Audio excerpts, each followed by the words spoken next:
Good morning, everybody, and I want to talk a little bit about AC currents today.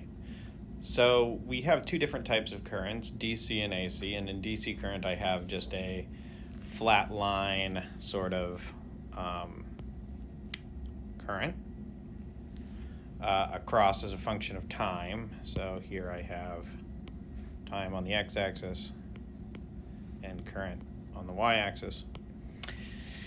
And that is one way that we can have current, but as we know, in our houses we have AC current, not DC current, and what that means is that instead of having this flat line of current, we have some maximum value, and it goes down to some minimum value, and then it comes back up, and then we have some maximum value as well. All right, so I have this sinusoidal function, and this equation gives me quite a bit of information, right? So my maximum I, or amplitude, is the I, and I have an angular frequency which is equal to 2 pi f.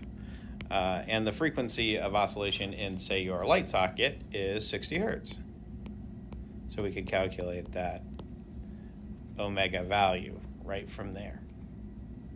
And because now I have to worry about things like whether current and voltage or the currents I'm talking about are in phase or out of phase, I'm going to introduce a new idea which is called a phasor. Now, out of phase or in phase means that I could also have another current that looks like this, right? And then I'd have to be able to add these two currents. And we don't quite know how to do that. But by introducing the concept of a phasor, which looks like a vector, but is really just a geometric construct, I can say that I have some current I, which is my maximum value, and it rotates through a circle, and I have the projection onto the x-axis, which is I cosine omega t. So at some omega t, so the frequency is constant, t is our variable, right? It rotates off the x-axis, and then the amount of current I have is the projection of I onto the x-axis, and it will allow us to add different vectors or different phase currents as vectors. So this is a tool to a geometric construction to allow us to deal with phase.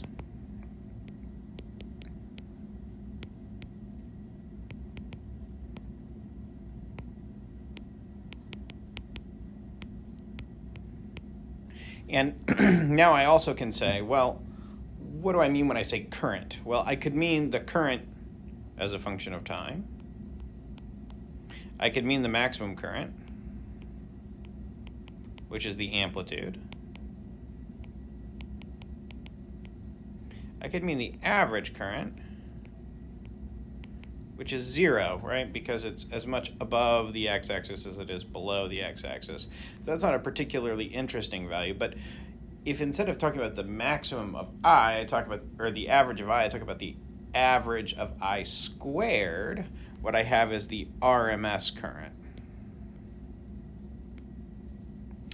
And to determine the RMS current, I have to start by saying, well, what's I squared? Well, it's I squared cosine squared omega t, and I have to figure out what that is.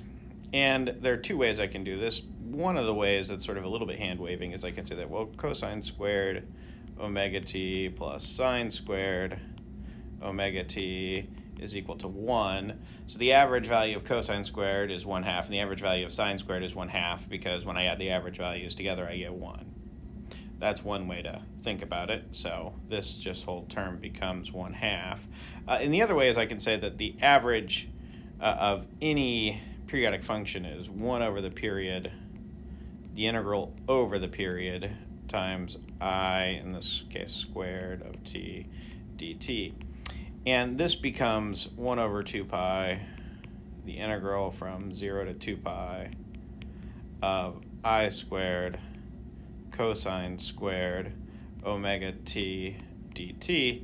And when I do this integral, I use a half angle formula, and I can pull the I squared over 2 pi out. I get a constant factor of a half that comes out as well. and then I get 0 to 2 pi of 1 plus sine 2 omega t.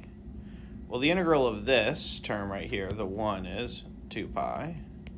And the integral of sine 2 omega t over 2 pi is just 0.